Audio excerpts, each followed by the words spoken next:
Olá, bem-vindos de volta, caros amigos aqui do canal, a mais um episódio da lore do futuro sombrio do milênio de 40.000 e hoje um dos mais pedidos capítulos dos Adeptos Astarte que alguns achavam que eu traria nos sucessores dos Blood Angels, os Blood Ravens, mas não, eu não trouxe junto com os sucessores dos Blood Angels porque eles não são sucessores de sanguíneos, não tem conexão nenhuma, apesar do sanguezinho olê, apesar de algumas capacidades e mutações, eles não são dos anjos de sangue. O Elord tá ficando louco, tá no nome, é Blood Raven, eles têm o mesmo sanguezinho. Calma, eu vou te explicar, vamos por etapas, não bote os bois na frente do carro, quer dizer, carro na frente do... Tu entendeu? O importante é a gente fazer aqui especulação sobre a história deles, de como tudo começou, de como chegou aonde está hoje, e aí você vai tirar a sua própria conclusão da onde eles vêm. Com isso, vamos começar a história do capítulo. Tudo começa na fundação dos Blood Ravens, quando então que esses corvos sanguinolentos foram fundados. Boa pergunta, ninguém sabe, nem eles mesmos sabem quando eles foram fundados. Não pode ser verdade, eles têm que saber. Não, eles não sabem. Eles não têm a mínima ideia qual foi a fundação que criou o seu capítulo. Foi a segunda, depois da primeira separação, depois da heresia do Horus, quando veio o Codex Astarte? Não sei. Foi a terceira? Foi uma específica?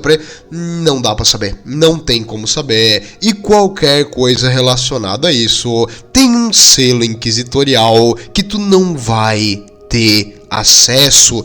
O que nós sabemos é que a história oficial, oficial segundo a Inquisição, começou a deles a partir do milênio 37, então apenas em 37.000 que foi ouvido falar desses Blood Ravens.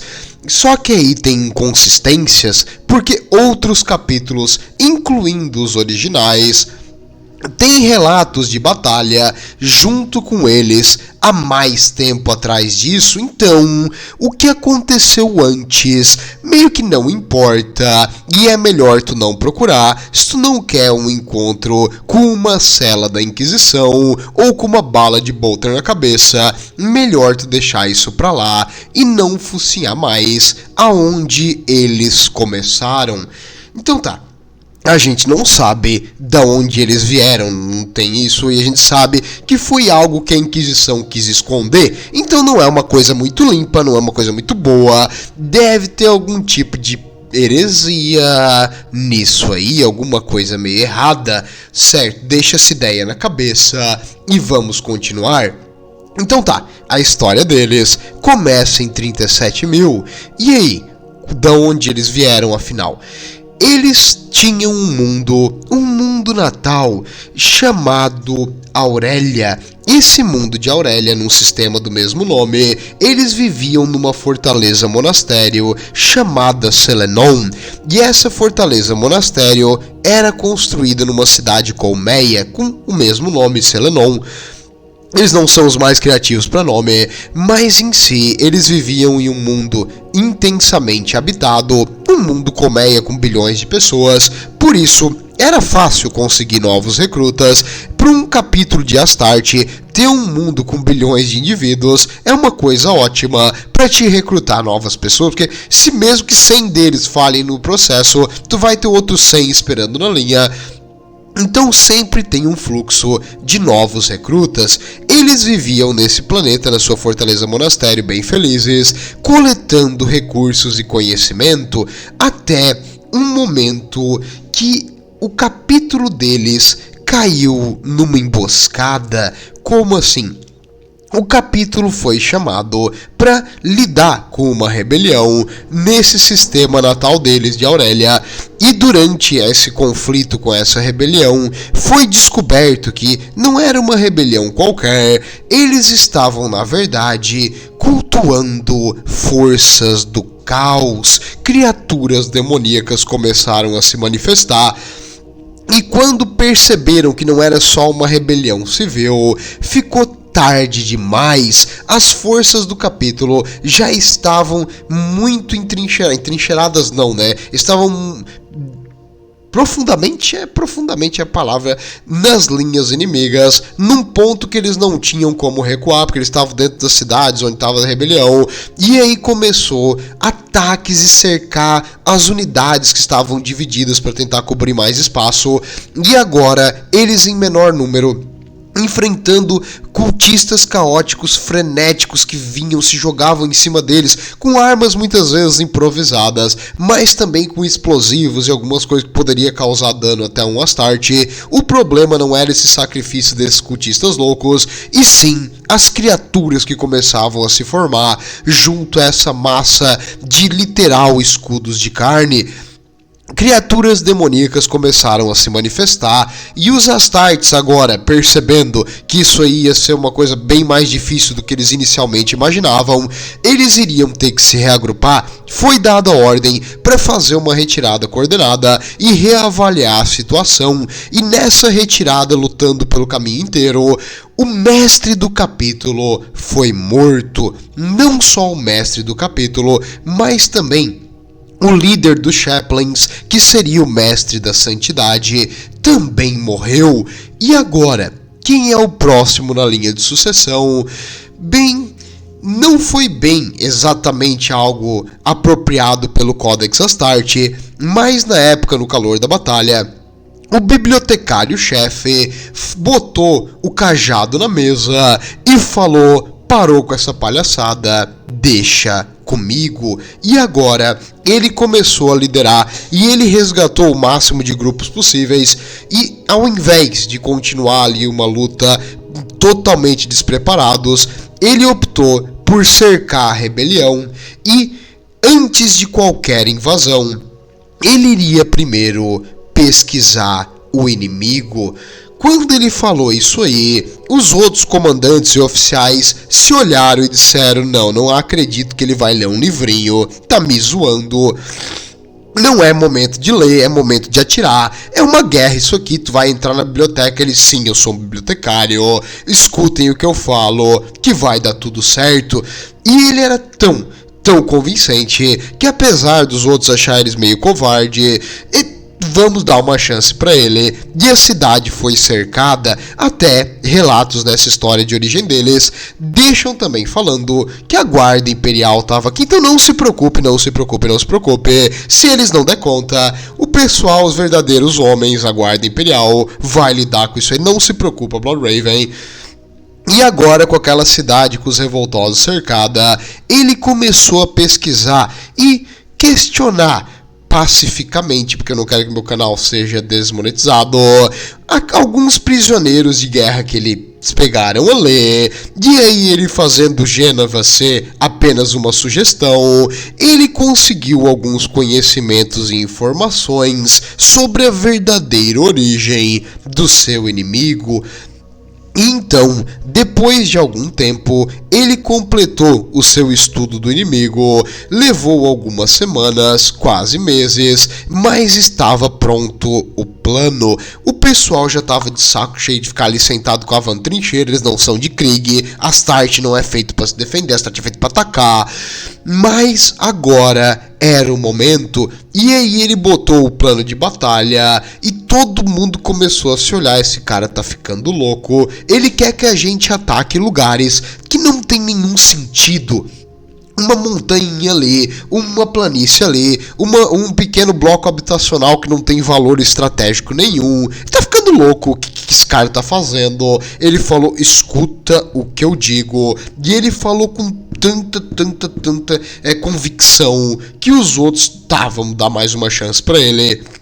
E nesses ataques, incrivelmente, eles chegaram no ponto fraco do inimigo, depósitos de munição, locais de concentração de tropas que estavam recrutando e se armando e ainda não estavam prontas para a batalha, locais onde os tanques, os veículos inimigos estavam se preparando para um contra-ataque. Eles conseguiram neutralizar isso com um inimigo pego com as calças abaixadas, e agora era o momento da devastação e da vingança, e eles dizimaram aquelas forças inimigas, e no processo eles também descobriram que esses pontos de ataque ficavam espécies de altares profanos para as forças caóticas que eles destruíram, e agora as criaturas do imaterial que estavam dentro das cidades começaram a desaparecer porque elas perderam a força e conexão com o imaterial, e agora, no momento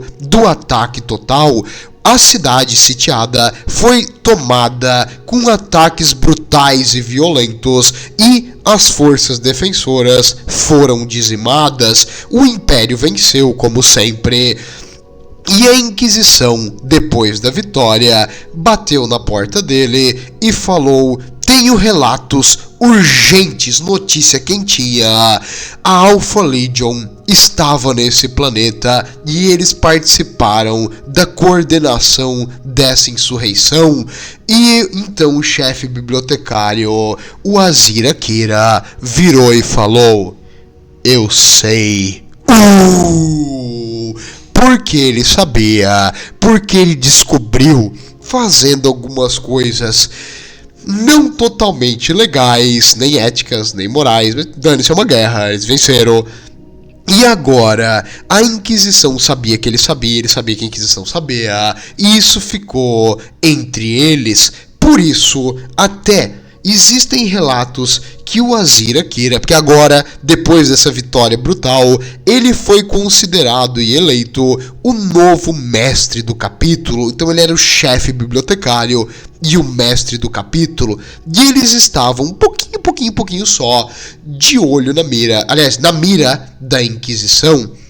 E a Inquisição, junto com o novo chefe do capítulo, fizeram algumas revisões e juntos eles escolheram apagar algumas coisas que não seria legal o povo saber, então tinha algumas coisas que era melhor ficar entre eles e não espalhar, e muitos acreditam que foi essa a razão da verdadeira origem deles ter ficado totalmente apagada dos relatos imperiais, e nem mesmo os novos mestres capítulos e os novos soldados sabiam do que aconteceu. Talvez porque o Kiras, o bibliotecário, era muito potente. Aliás, me confundi, desculpa.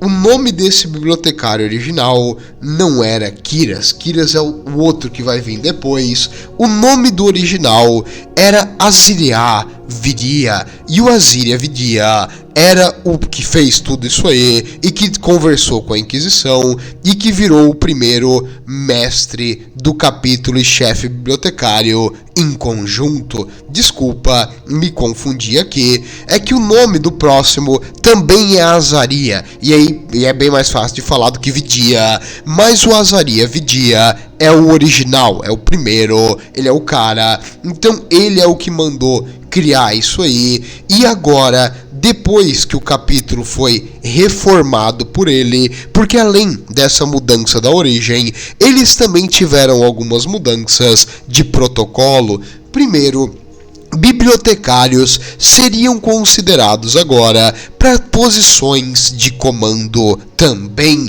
Então, oficiais e chefes, geralmente os sargentos e coisas assim, têm também poderes psíquicos. Por quê? Porque eles também são bibliotecários.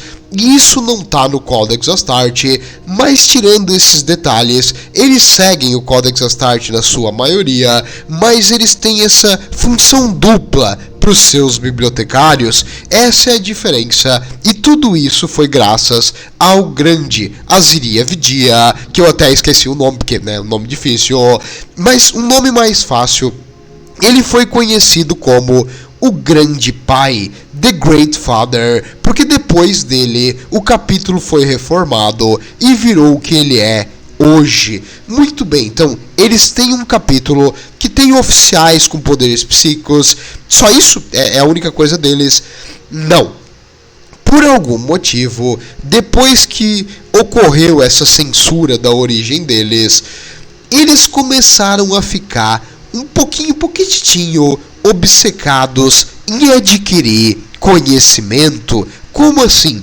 Tudo que é livro, tudo que é relato, tudo que é informação, tudo que é STC, tudo que eles puderem botar à mão, eles vão pegar. Qualquer tipo de relíquia, coisa assim, eles vão pegar também. Por quê?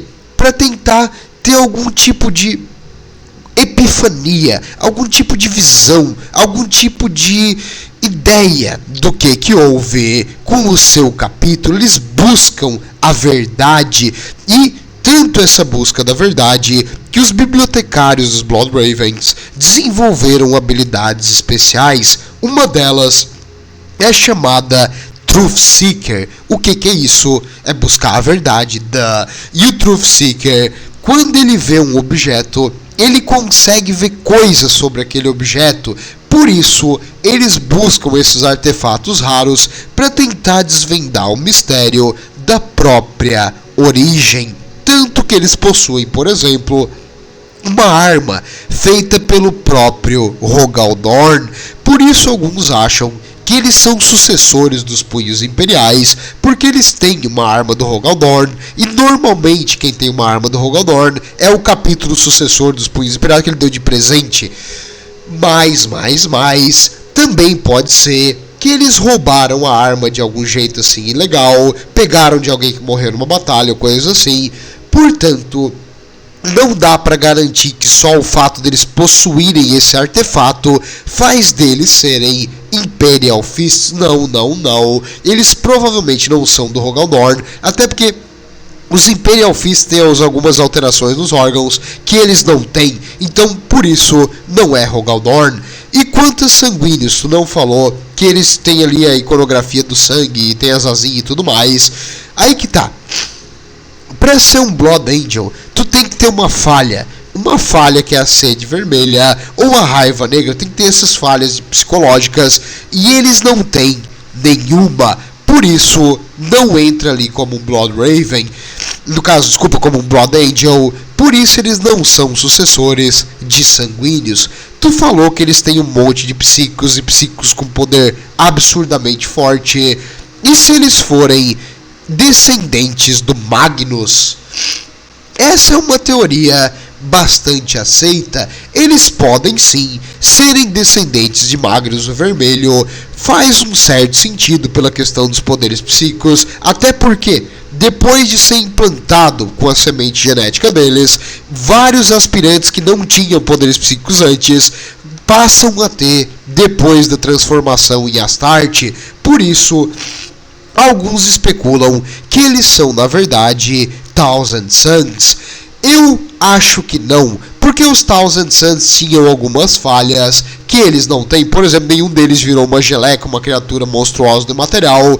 Portanto, não, eles não viram Chaos Spawn do nada. Acredito que eles não são do Magnus em si. O simples fato de eles ter bastante bibliotecários não transforma eles em Thousand Suns. Ok, não é Blood Angel, não é Imperial Fist. E o que tu acha da Raven Guard?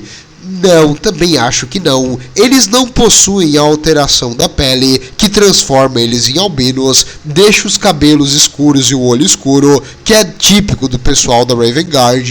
Por isso não. E eles também não andam na escuridão, eles não têm a Shadow Walk. Então não, acho que essa parte aí não entra. Não é Raven Guard, apesar de ter Raven no nome, e o símbolo deles tem um corvinho. Não quer dizer, isso não transforma eles em filhos do corvo. Tá difícil isso aí. Não é do Magnus, não é dos Sanguíneos, não é do Corvo, não é do Rogal Dorn. De onde é que vem esses desgraçados? Acredito, e muitas pessoas também acreditam, que na verdade eles são descendentes do Logar Aurelian. Não pode ser, não faz sentido nenhum. Os Wordbearers são insanos. Sim.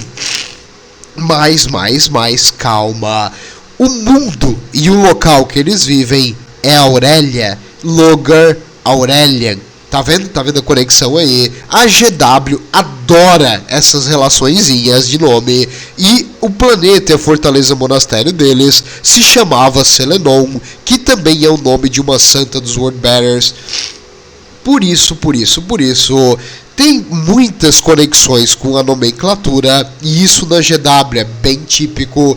E a cor deles é praticamente igual dos Wordbearers. E eles buscam a verdade, o conhecimento e uma verdade, mesmo se botando em risco e afetando o plano e a batalha. Em busca disso, eles ficaram obcecados por conhecer e saber a verdade, mesmo que a verdade destrua eles no processo. Por isso, acredita, claro, é especulação minha, porque não tem nada confirmado, que eles são Wordbearers lealistas. E tá, não pode ser Lord Wordbearer cai pro caos. Aí que tá, eles caíram pro caos. O quê? Eles caíram? Sim, porém não. Calma. Muitos anos depois que o mestre original do capítulo Grande Pai morreu, o Azira Vidia, depois de muitos e muitos anos, vários outros mestres de capítulo e mestres bibliotecários continuaram a tradição dele, veio um diferentão, um se achão, um babacão, que também tem o nome que todos os mestres de capítulo vão roubar o nome dele depois, do Aziria. Então ele se chamava Aziria também, e agora o Aziria Kyria era o novo mestre do capítulo. E por que ele é um babacão? O Aziria Kyria, ele governou, liderou, acho que é o termo mais correto, os Blood Ravens durante o seu período mais triste, mais tênue, mais perigoso, onde o capítulo praticamente desapareceu, ou aliás, mudou a casaca e virou traidor. Como isso me explica como é que eles viraram traidores? Então, o Aziria Kyria, que eu vou chamar só de Kyrias agora pra frente, que é mais fácil de falar. O Aziria Kyrias, quando ele liderou, ele acabou tendo um problema, um pipinão pra resolver. O planeta natal deles meio que virou um mundo demoníaco. Da onde isso? O mundo foi engolido por uma tempestade do imaterial. Durante o governo ali do Aziria Kyrias, o planeta foi tomado por uma tempestade do imaterial e um demônio maior de Nurgle cresceu e se desenvolveu e apareceu no seu planeta natal. Durante esse processo, o capítulo fez o possível para salvar o planeta, mas era tarde demais. No fim, a criatura chamada Ulcair foi selada no centro do planeta, e agora o planeta ainda tem aquela corrupção demoníaca dentro dele, e ele se teletransportou pro outro lado. Por 1000 anos o planeta natal deles desapareceu. Durante esse período, eles não sabiam se o mestre do capítulo estava morto ou não, e o Kyrias foi visto como Missing in Action, como Mia, desaparecido total, e se ele fosse visto de novo, eles iriam reavaliar, mas por enquanto, vida que segue, escolheram um novo mestre do capítulo e continuaram a vida sem ele. E agora que eles não tinham mais o mundo natal deles, eles viraram um capítulo baseado em frota. Ainda bem que o sistema de Aurélia ainda possuía vários outros mundos habitáveis, onde eles poderiam recrutar e repor os números, porque eles tiveram baixas altíssimas tentando salvar o seu mundo natal, mas infelizmente ele foi perdido. Não se preocupe, os artefatos e coisas sagradas estavam bem guardados nas naves que eles conseguiram evacuar.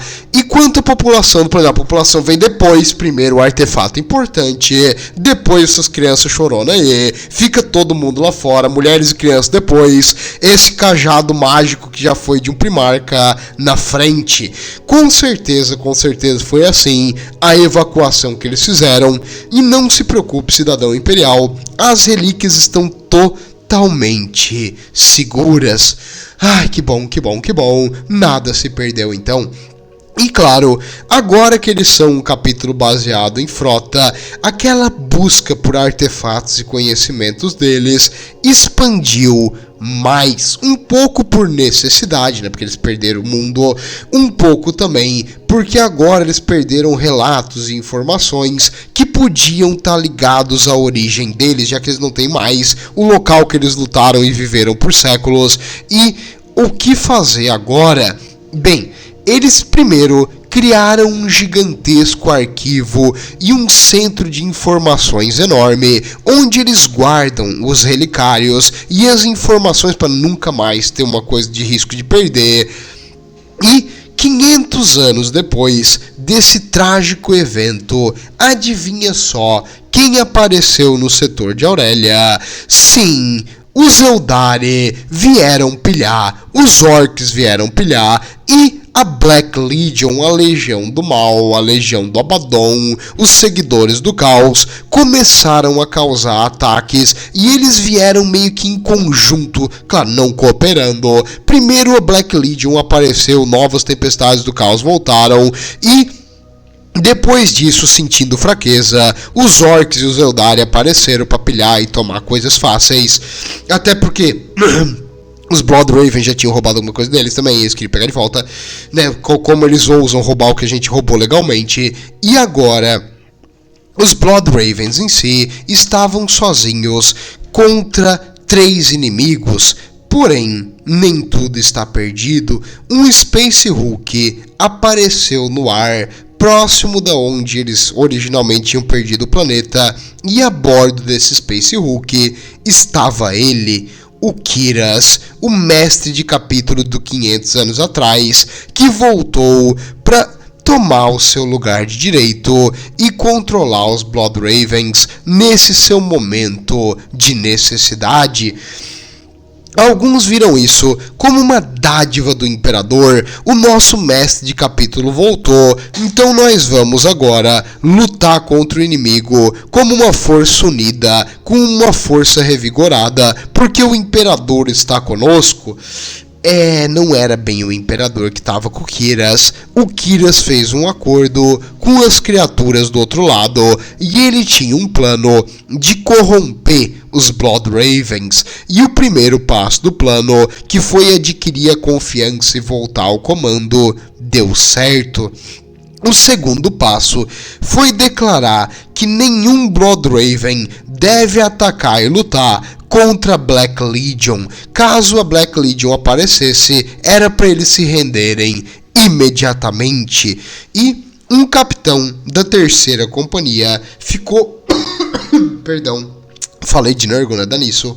O Gabriel Angelus, que já não gostava desse Kyras antes, agora ficou puto. Ele deu a ordem para sua companhia: nós não vamos baixar a arma, coisa nenhuma. Se tu vê um herético, mata. Então, ele desobedeceu a ordem do mestre do capítulo, ainda bem, porque eles já estavam suspeitando dele. E foi descoberto, que ele não conseguiu manter segredo muito tempo, que ele, junto com outros que ele corrompeu ali no seu capítulo, começaram a fazer uma invocação demoníaca e ele iria sacrificar milhões e milhões de vidas humanas utilizando armas de nível exterminatus para ascender a virar um príncipe demônio. As armas caíram, milhões de pessoas morreram, mas ele não conseguiu se transformar num príncipe demônio, não conseguiu atingir a apoteose, porque o Gabriel Angelus apareceu lá com a sua companhia e os lealistas dos Blood Ravens queriam a cabeça desse vagabundo e eles conseguiram parar a sua ascensão. Com isso, teve uma guerra civil dentro dos Blood Ravens, onde tinha aqueles que seguiam o caos agora e os lealistas ao Imperador. Felizmente o Gabriel Angelus e os seus lealistas venceram a batalha, mas não sem baixas altíssimas. Porém, eles venceram e isso é o que importa. O mundo original deles, de Aurélia, eventualmente voltou, mas voltou como uma bola congelada que só sobrevive criaturas demoníacas, não dá pra viver lá. Então, infelizmente, a vida humana no planeta vai ficar apenas um sonho. E afinal, hoje, como eles estão, bem depois dos acontecimentos, eles reformaram e restabeleceram o capítulo. Eles demorou um pouco, porque eles ficaram bem abaixo do número exato, número correto de soldados para lutar, mas agora eles conseguiram restabelecer as forças e eles começaram a participar de várias campanhas para mostrar a sua fidelidade imperial. O Gabriel Angelus virou o novo mestre do capítulo e eles continuaram buscando conhecimento e relíquias onde eles conseguiram botar suas mãozinhas. E agora, depois de muitos anos de batalha e cruzadas para demonstrar a sua total e inabalável lealdade ao Império, eles se depararam com um novo pepino, a Cicatrix Maleditum, a Era Indomitus, um rasgo no espaço de puro caos. Apagou o Astronomicon e deixou esse capítulo baseado em frota, sem ter como navegar. E agora, o que fazer? Alguns tentaram atravessar de qualquer jeito, nenhum desses voltaram. Outros tentaram manter a ordem nos sistemas locais e lutar contra as incursões demoníacas que estavam vindo de todos os lados. Muitos bibliotecários dos Bloodraven morreram instantaneamente por causa do choque psíquico que isso aí causou, e outros tentaram entender e tentar desvendar o que está acontecendo. Alguns ficaram loucos, alguns conseguiram aguentar. Eles têm uma certa capacidade de prever o futuro, mas acredito que nenhum deles previu isso aí. E agora, os Bloodravens afetados, sem parte da sua liderança, porque os bibliotecários foram também afetados pelo choque psíquico, o que fazer, como prosseguir. Eles não tinham norte, o capítulo estava com menos de metade da força depois de séculos de batalhas, quando de repente, uma luz no fim do túnel, uma nave imperial emissária, liderada por um custóde, entendeu? Chegou com uma mensagem e palavras de esperança. Não se preocupem, o Reboot Guilliman levantou e agora ele veio para governar o Império novamente e botar ordem nisso aqui. Além disso, preparem-se, vocês vão ser reforçados pelo número de apenas alguns milhares, dos disponíveis super soldados, os novos primares Space Marines. E aí o Gabriel Angelus falou: o quê? Você tá me zoando? Só pode estar me zoando, tá de brincadeira com o Miface. Mas não, era verdade. Eles foram reforçados, os números deles agora ficou cheio, porque eles receberam os novos super megalo soldados, que a GW quer vender de novo mais caro. Mas agora, os primares marines fazem parte dos Bloodravens e junto com os irmãos da fundação original, eles vão lutar juntos contra o caos, e é necessário mesmo, porque o que tá vindo aí na galáxia vai precisar do maior número de soldados possível. E em si, os Bloodravens hoje, cara, eu sei que tem umas piadinhas com eles, que eles roubam tudo que não tá pregado no chão, mas apesar disso, eles são um capítulo, além disso, na verdade, eles são um capítulo que busca conhecimento, e eles acreditam que conhecimento é poder, e toda a história deles, que eles viram que conhecimento pode levar a problemas, eles escondem isso dos outros para evitar que uma mente não preparada caia na corrupção. Até mesmo o próprio Bloodraven, um mestre de capítulo, pode ser corrompido ao caos. Então, o que seria de um ser humano qualquer? Portanto, esse busca de conhecimento e esse mistério que eles guardam com tudo aquilo que eles coletam, talvez tenha uma razão maior, talvez seja para proteger a humanidade de terrores e horrores que nós não estamos prontos para enfrentar. Talvez seja cleptomania, mas provavelmente tem uma razão e um motivo para esse comportamento levemente insano de roubar tudo que eles têm. Eles têm uma certa também um cheat, um roubozinho, né? Roubo de outro caso agora.